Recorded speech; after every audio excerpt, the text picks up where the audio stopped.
what's up guys, and thanks for tuning into the channel.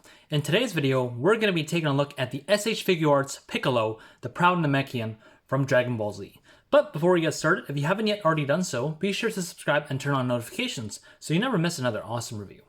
Now, starting off with the box, we got a nice green box, a nice emerald lime green background with Piccolo, the proud Namekian. We got Piccolo with his crossed arms here. We got Dragon Ball Z down at the bottom. We got Piccolo shooting his special beam cannon. Now on the other side, we got him gritting his teeth, firing a blast, crossing his arms. On the other side, Piccolo, the proud Namekian. On the back, we see all these different product shots, and we even see him with his arm cut off, which is something that's pretty unique to Namekians if you guys don't know. They can regenerate their limbs. And also we got all this nice description, which is pretty standard and typical for SH Figuarts. On the bottom we got him without his training gear as well as his hat. So that's it for the box. Let's take a look at Piccolo. So here we have Piccolo as he is just out of the box. Now, out of the box, he does come with his training gear on. The cape is part of a separate piece. You do have to put that on yourself. But other than that, this is how he looks like right out of the box.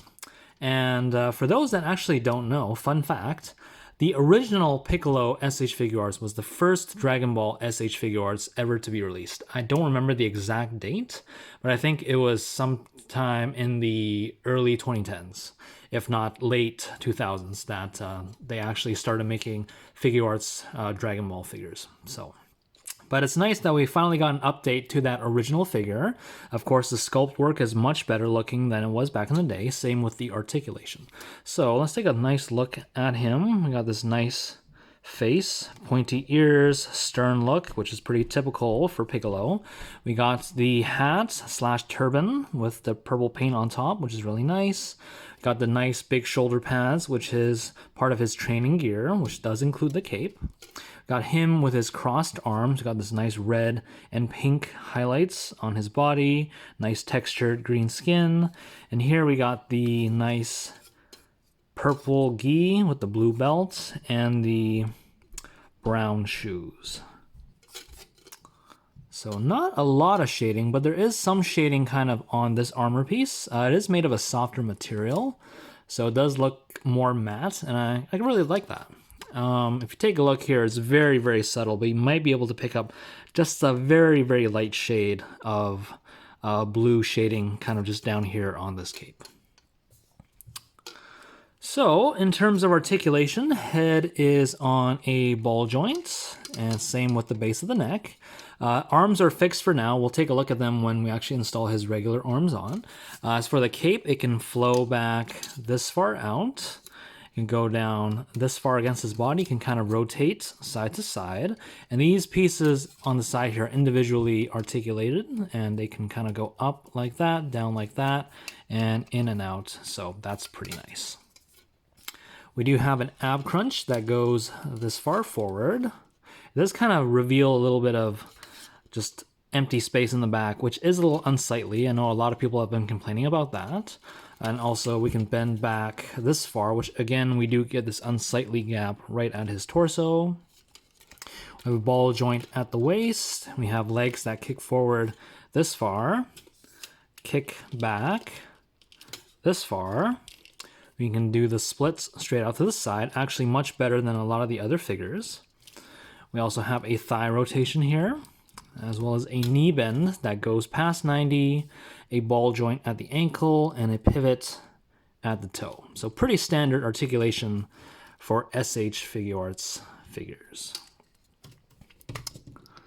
Now, standing him up, let's take a look at some of his accessories. Now, we do have his regular hands, which, let's take a look here. We do have where this plugs into the arm. That is a bicep swivel. We do have an elbow bend that goes just past 90, as well as a ball hinge for the wrist. And we do get two of these arms, and I'll showcase how to put that on in a second here. We also have, let's see here, a bunch of different heads. So for the antennae-less head, which is the head that goes with the hat. We do have another face, which is him screaming, looking off to the side. And for the heads without the hat, we do get 3. And here they are. We have a regular looking face. We have a veiny screaming face. And we have a veiny looking off to the side, gritting his teeth, shooting his energy beam face. And with all these, I do recommend that you take extra care, especially with these antennae. They are, I wouldn't really call them soft, so they're more prone to breakage, but definitely be careful when you're handling these because you don't want these snapping off. So let's take a look at this other piece, because this is a piece that is used when we change up his look. And this is just a back piece to kind of hide the holes. And let's take a look at these pieces as well, because they do interact with him. If we take a look here, we do see a peg hole, and these are actually made to be stand adapters, kind of plugging into his back and allowing him to fly, to float, or whatever. So we have 2 variations. This is the one that you would plug in and literally have him be floating in the air, just like that. And we can kind of attach the stand. I'll show that in the pictures later on, to be floating. Now he also has a bigger one, which is this one right here.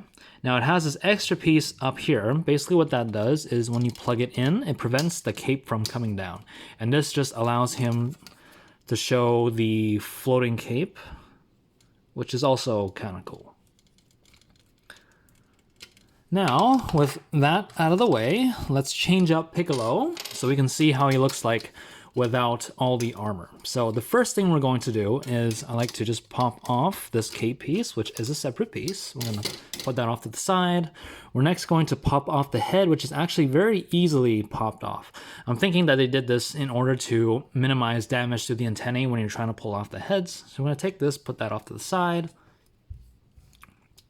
Next, we're going to take this shoulder pad and literally just lift that right off. Comes right off. And that's pretty much Piccolo unarmed. So we can see the arms are actually quite a bit outwards from the body. We can actually push this close against the body to have that still fit seamlessly. And this is how he would look like having his arms folded without the cape. And we can simply give him one of the regular heads. We can see a nice big peg hole, peg right here.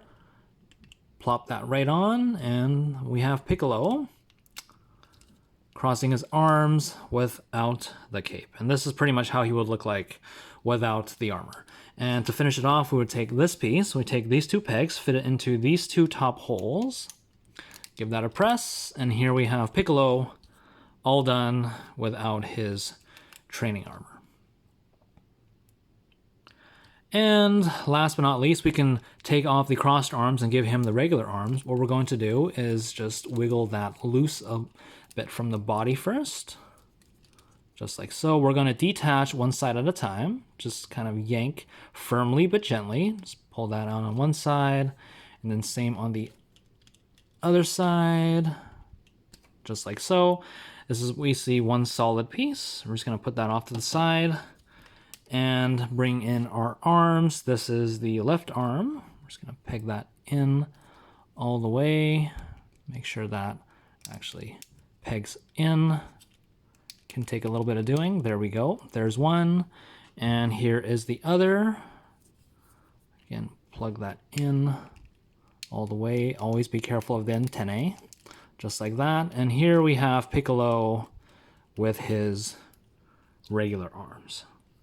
Very, very nice looking. And to showcase the shoulder articulation, we do have a butterfly joint that goes out quite a bit. It does leave quite a bit of a gap. We have a ball joint that goes all the way around, as well as a hinge that goes out to 90. And we already saw the bicep sole. So pretty good articulation, pretty standard for SH Figuarts figure. And as you saw, we already changed the heads.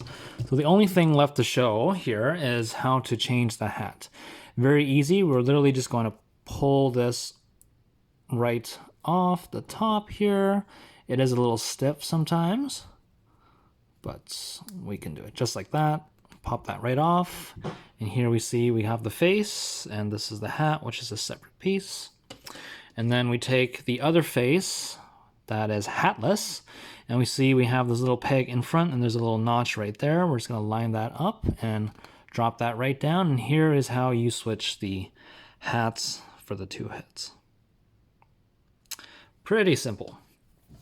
Now, we do come with quite a few hands. So we have the two fists that are on him right now. We have two open palm hands with the nails nicely painted. We have two claw hands. And we have the special beam cannon hand. And to switch this, easy. We got a peg hole. We're just gonna bring this guy here, pull off the hand, and just line up that peg hole, pop that in. Here we got Piccolo charging his special beam cannon. And last accessory, as you probably saw from the back, we do have the arm with the severed arm. We even got some blood detailing, which is very cool. And here we kind of see everything that's cut off. We got the bone in the center, we got the flesh around the outside, which I feel like is very, very, very cool. I don't remember the exact scene that this injury was from, but I'm pretty sure we've all seen Piccolo tearing off his arm or getting his arm chopped off, bitten off, pulled off, whatever, and he'll just instantly regrow it. Now, to put this one on, we're going to pull this arm off. Again, be very careful with the antennae. If you're uncomfortable, I always tend to pull the head off, so that way you minimize the risk of damage. Just pull this arm off gently, just like that. And then we're gonna bring in our severed arm. As we can see here, this is only the left. I don't know if you can see that. There's the L. So we're just gonna do pink facing forward, and we're just gonna give that a good press. Make sure that pegs in all the way. And here we have Piccolo. Let's get our head back on with the severed arm, which is a very, very cool accessory. This is almost something you would expect from a P Bandai exclusive. But then again, P Bandai for Piccolo, he'd probably be coming with his special beam cannon effect, which sadly we do not have. But that's okay. So let's stand him here. Let's get all this stuff out of the way. Let's take a quick look at some comparisons here. So, let's see, where did he go? I had Goku here just a while ago. I don't know. Oh, there he is. So, here we have him with his former rival and later friend, Goku. We see that there's quite a bit of a size difference, as there should be. Goku is significantly smaller than him.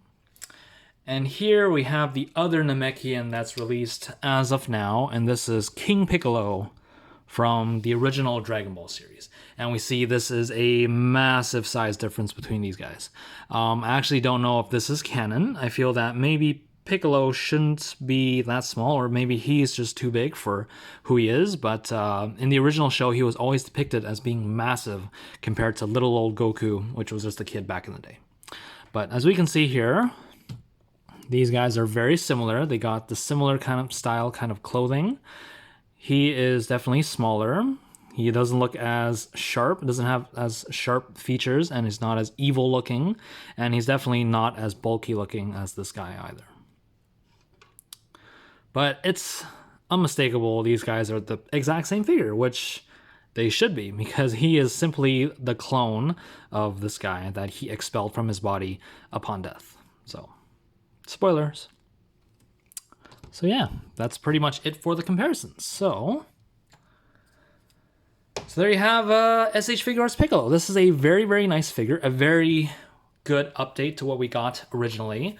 For the price that you're paying, you actually get quite a bit of accessories. Believe it or not, like I said, he is not P Bandai exclusive, but his son, Gohan, is a P Bandai exclusive, and that guy barely came with anything.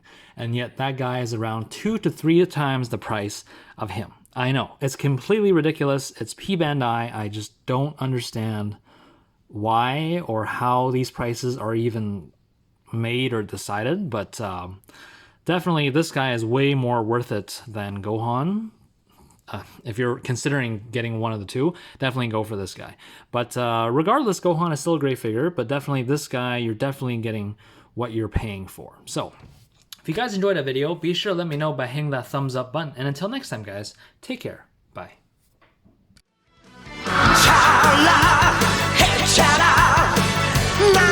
何が起きても